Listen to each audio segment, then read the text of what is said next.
السلام عليكم ورحمة الله تعالى وبركاته. مرحبا بكم أينما كنتم وحيثما تواجدتم. نذكركم بأهم المباريات لنهار اليوم في البطولات الأوروبية التي بدأ موسمها الجديد.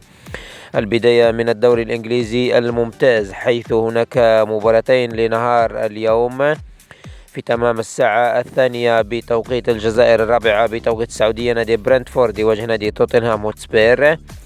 وفي تمام الساعة 4:30 بتوقيت الجزائر، 6:30 بتوقيت السعودية، نادي تشيلسي يواجه نادي ليفربول في قمة كبيرة. في الدوري الإسباني كذلك هناك 3 مباريات عن الجولة الأولى. نادي سيلتا فيغو يواجه نادي أوساسونا في تمام الساعة 4 بتوقيت الجزائر، 6 بتوقيت السعودية.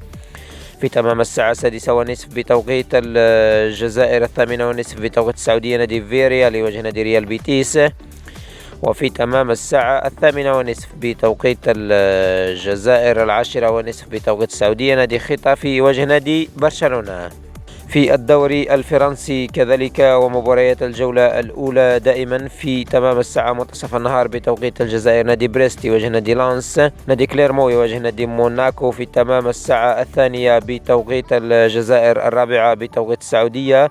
في نفس التوقيت كذلك نادي نانت يواجه نادي تولوز، نادي مونبلي يواجه نادي لوهافر. في تمام الساعة 4:05 بتوقيت الجزائر، نادي رين يواجه نادي ميتز.